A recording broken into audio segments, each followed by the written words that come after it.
What would you do if you discovered someone was tracking your every move? If the person you trusted with a key to your home had been watching you, monitoring you, following your digital footprint without your knowledge? My name is Olivia. I'm 25 years old. 6 months ago, I made what I thought was a harmless decision, agreeing to a casual arrangement with my roommate. 3 days ago, a mechanic bent down under my car and showed me something that made my blood run cold. A small black box, a GPS tracker. And in that moment, I realized the person I lived with wasn't who I thought he was. This is the story of how I escaped. But more than that, it's the story of how I almost didn't. Let me take you back to the beginning. September of last year. I'd just turned 24, fresh out of a long-term relationship that had slowly drained every ounce of confidence I had. I needed a fresh start, a complete reset. So I did something I'd never done before.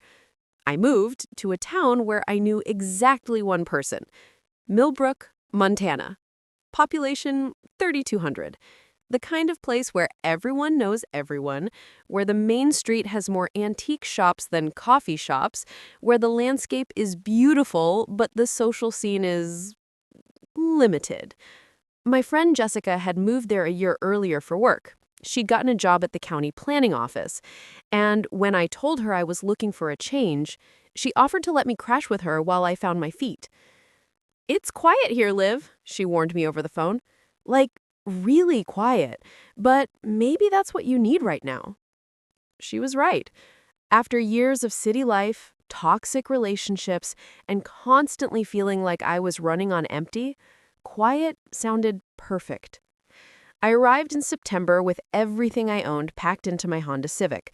Clothes, books, laptop, a few kitchen items, and a whole lot of hope that this time, things would be different. Jessica's apartment was small but cozy.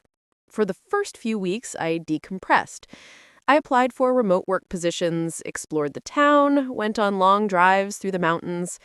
I felt myself slowly relaxing, like a fist that had been clenched for years finally opening. But I couldn't stay with Jessica forever. I needed my own place. "So, I might have a solution to your housing situation," Jessica said one evening over dinner. We were eating Thai takeout from the only Thai place within 50 miles, and she had that look on her face that meant she'd been plotting. "I'm listening," I said cautiously. "There's a guy at work, Daniel. He's 34, just went through a divorce, and he's looking for a roommate because he can't afford his rental alone. It's a really nice house. 3 bedrooms, big backyard, way better than most places in town. And it's only $600 a month for your half." I hesitated. "A male roommate? I don't know, Jess." I know. But I've worked with Daniel for almost a year. He's quiet, keeps to himself, really respectful. His divorce just finalized, and I think he's just trying to keep his head above water financially. Plus, you'd have your own bedroom and bathroom. It's not like you'd be sharing space constantly. $600 a month was significantly cheaper than anything else I'd seen, and Jessica vouched for him. "Can I at least meet him first?" "Of course. I'll set something up." We met at a local diner 3 days later. Daniel Foster was tall, maybe 6'2", with brown hair starting to gray at the temples, tired eyes behind wire-rimmed glasses, and a handshake that was firm but not aggressive. "Thanks for meeting me," he said as we sat down. "Jessica spoke highly of you." "Likewise," I replied, studying him. He seemed sad. Not dangerous or creepy, just worn down by life. We talked for about an hour. He told me about his divorce. His ex-wife had cheated. They'd been together since college. It had been brutal. He worked as an IT consultant for various businesses in the area, mostly remote work. He liked hiking, reading, didn't party or have people over much. "I'm just looking for someone reliable to split expenses with," he said honestly. "I'm not looking for drama or complications. Just a quiet roommate situation." I didn't get any weird vibes. He seemed genuine, lonely, and frankly, just trying to survive post-divorce. When can I move in? I asked. We shook hands. I gave him first month's rent and deposit. Within a week, I'd moved into the house on Maple Street. Living with Daniel was, at first, exactly what I needed. The house was beautiful, a renovated 1920s craftsman with hardwood floors, a fireplace, and those big windows that let in so much natural light. My bedroom was spacious, my bathroom clean, and Daniel was almost invisible. He worked in his office most days. I worked from my bedroom. I'd landed a remote customer service job that paid decently and had flexible hours. We'd occasionally cross paths in the kitchen, exchange pleasantries, and that was it. "How's work?" he'd ask while making coffee. "Good. Boring, but good. You?" "Same." Easy. Uncomplicated. Exactly what I'd signed up for. Jessica checked in regularly. "How's it going with Daniel?" "Honestly, great. He's like a ghost. I barely see him. See, I told you he was harmless." Around month 3, December, just before Christmas, things started to shift slightly. Daniel began hanging around more. Nothing alarming at first. He'd linger in the living room when I was watching TV, ask if I wanted to join him for dinner. He'd started cooking more, offer to help with things around the house. "You don't have to shovel the driveway yourself," he said one morning when I was bundled up, shovel in hand. "I can do it." "I don't mind. It's good exercise. At least let me help." He was being nice, neighborly. I appreciated it. Then came the suggestion. It was mid-January. We'd both had a few glasses of wine, a rare evening where we'd actually sat in the living room together, talking about our past relationships, our hopes for the future, the weirdness of starting over in your mid-20s versus mid-30s. "Can I ask you something?" Daniel said, his voice careful. "Sure." "Have you thought about dating since you moved here?" I laughed. "Where? There's like 3 eligible guys in this entire town, and they're all either married or weird." He smiled. "Fair point." A pause. "What about something more casual?" I felt my stomach tighten. "What do you mean?" "I mean," he shifted, uncomfortable. "We're both single, both adults, both clearly not looking for anything serious. What if we just kept things simple? Friends with benefits, no strings attached." I should have said no. Every instinct told me this was a bad idea. Don't sleep with your roommate, don't complicate living situations, don't blur lines. But I was lonely, really lonely. And he was there, and it had been months since I'd felt any physical connection with anyone. "No expectations?" I asked. "No weirdness if it doesn't work out?" "None. I promise. We're adults. We can handle this maturely." Famous last words. I agreed. For the first month, it was fine. Casual. We'd watch a movie, end up in one of our rooms, and that was it. No awkwardness the next morning, no pressure, no expectations. But then I started noticing changes. Daniel began staying up later, waiting in the living room until I got home from my evening shifts. I worked customer service, sometimes until 10 or 11 p.m., and I'd come home to find him on the couch, TV on, but clearly not watching. "Hey," he'd say, too casually. "How was work?" "Fine. Long." "Where'd you go after?" "What do you mean? I came straight home." "It's just, you usually get home by 10:30. It's 11:15. My skin prickled. "I stopped for gas. Why?" "No reason. Just wondered." It started happening more frequently.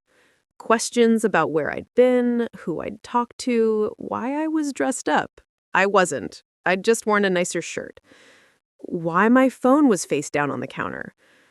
I felt watched. One night in early March, I'd had enough. Daniel, we need to talk. He looked up from his laptop, wary. About what? About this. I gestured between us. The questions, the waiting up, the monitoring. It's too much. I think we should stop the arrangement. His face hardened. Monitoring? I'm not monitoring you. You're literally waiting up every night to see when I get home. Because I care about your safety. I'm 25, not 15. I don't need a curfew check. The conversation spiraled. He got defensive, then angry, then cold. Fine, if that's what you want. It is. Consider it done. He stormed to his room and didn't speak to me for 3 days. But then things seemed to settle. We went back to being cordial roommates, distant but polite.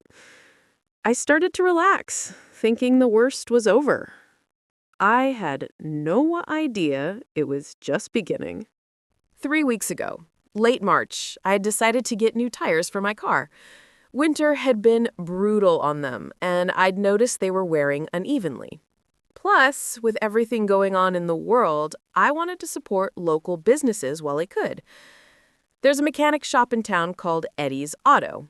Family-owned, been there for decades. Eddie himself is this 60-something guy with grease permanently under his fingernails and a smile that makes you feel like family. "Olivia," he greeted me when I pulled in. "Haven't seen you in a while. What can I do for you?" "Need new tires. These ones are shot." "Let me take a look." I waited in the small office, flipping through ancient car magazines while Eddie and his son worked. About 40 minutes later, Eddie came back in, and his expression was different. Serious. "Olivia, can you come out here for a second?" "Sure. Everything okay?" "Just want to show you something." We walked to where my car was lifted on the jack. Eddie bent down and pointed under the rear bumper. "You see that?" I bent down, looking where he pointed. There, attached to the underside of my car with what looked like magnetic strips, was a small black rectangular box, maybe 4 inches long, 2 inches wide. A little red light blinked on one side. "What is that?" I asked, genuinely confused. "It's a GPS tracker," Eddie said quietly. "Did you put it there?" The world seemed to slow down. "What? No! Why would I?" "I didn't think so." His face was grave now. "Olivia, if you didn't put it there, someone else did. And that means someone's been tracking your movements." I felt like I'd been punched in the stomach. "But who?" Then it hit me. The only person in my life here, the only person who'd been questioning my whereabouts, who seemed to know things he shouldn't, who had access to my car every single day.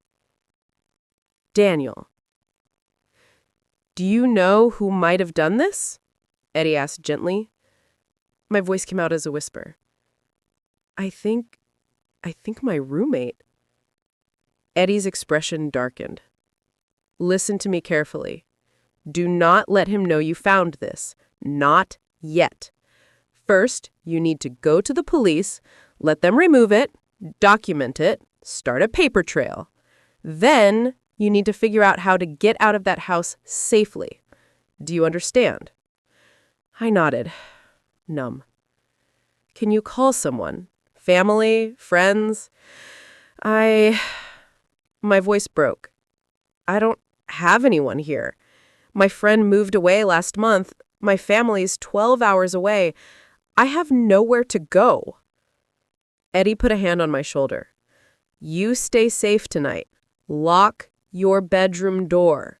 Tomorrow morning, first thing, you go to the police. And if you need help moving out, you call me. My wife and I will help you. You're not alone in this." I almost cried right there in his garage. That night was the longest of my life.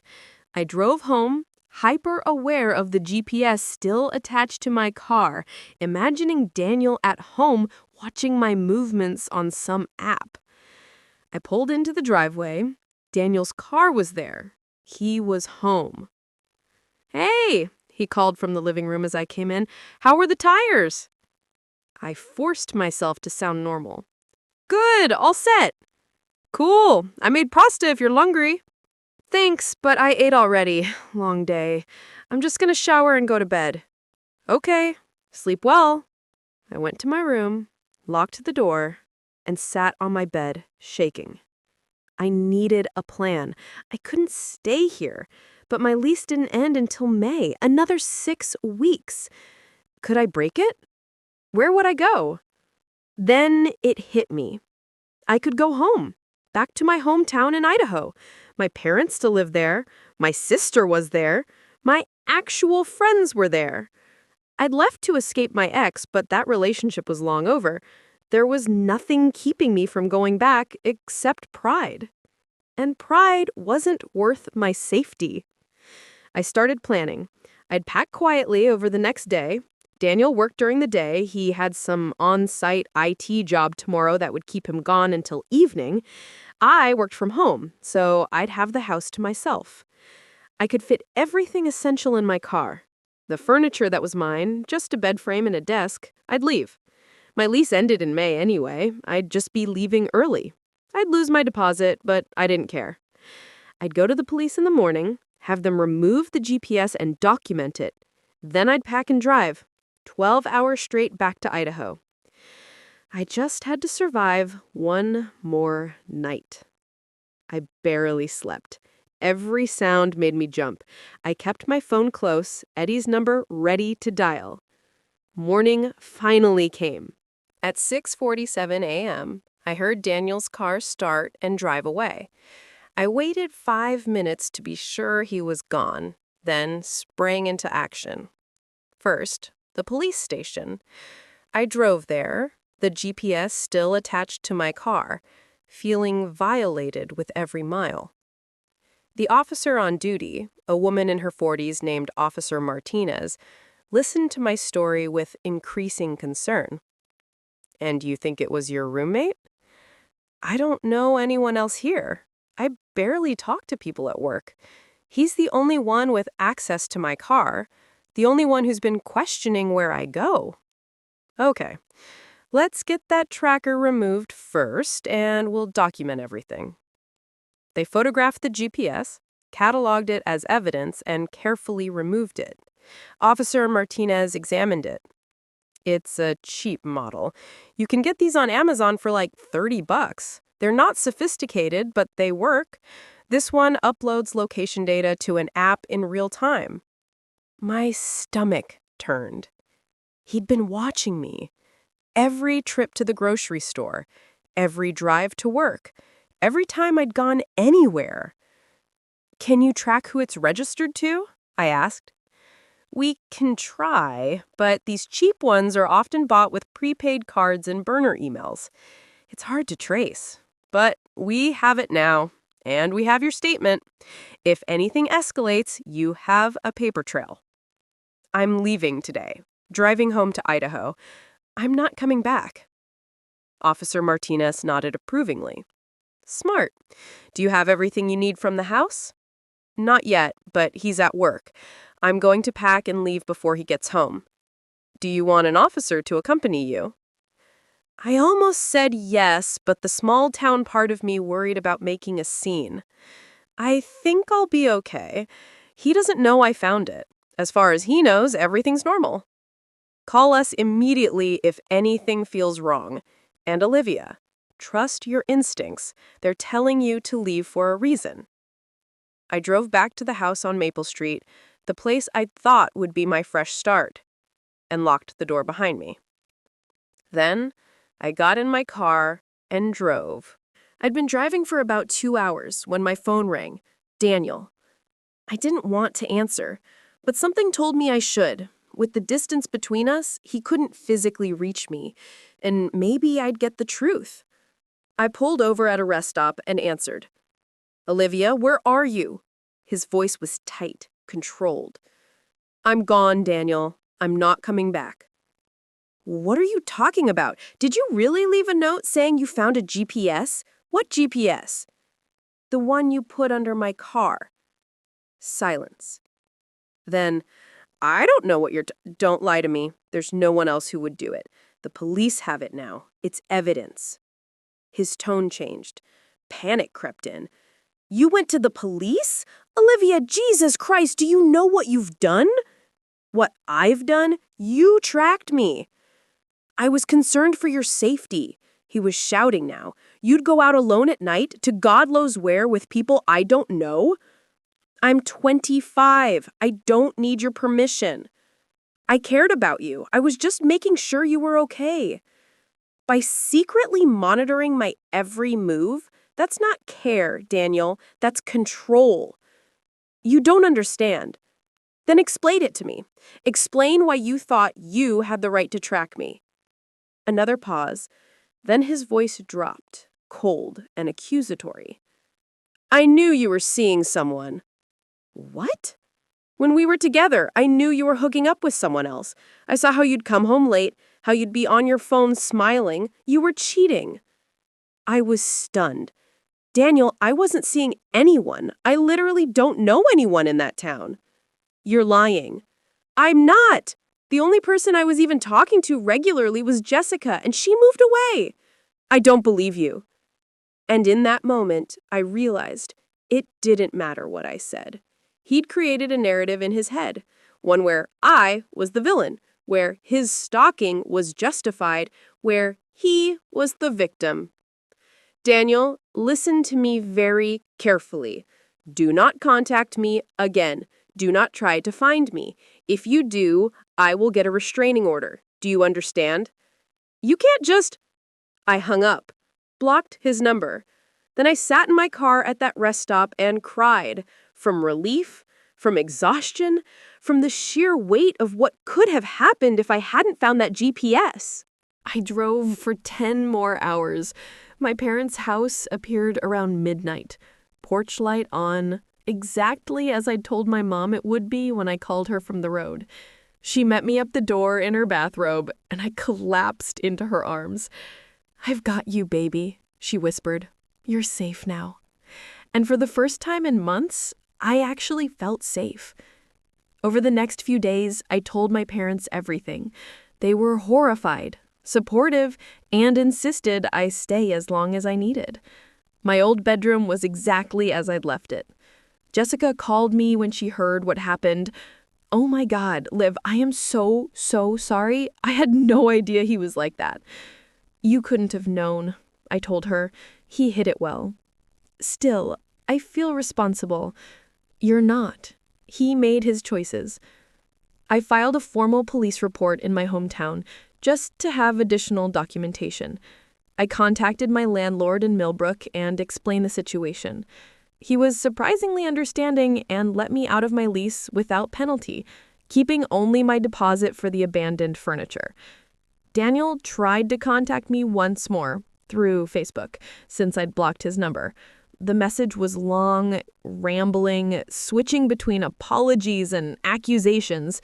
I screenshot it, sent it to Officer Martinez in Millbrook, and blocked him on all platforms. I never heard from him again.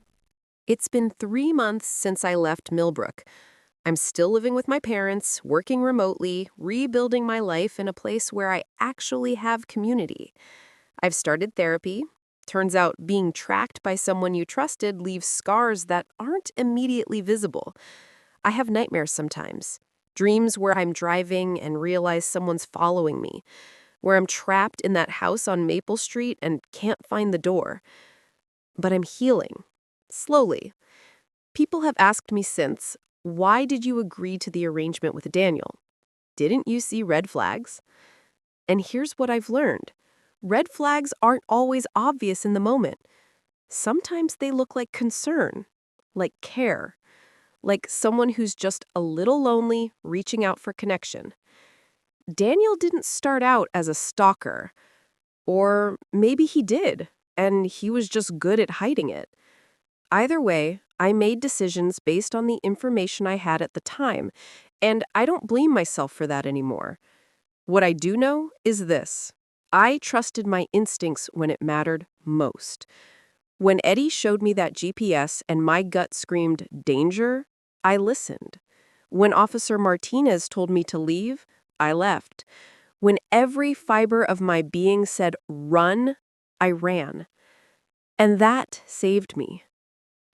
To anyone watching this who feels trapped, whether by a roommate, a partner, a situation that doesn't feel right, please hear me.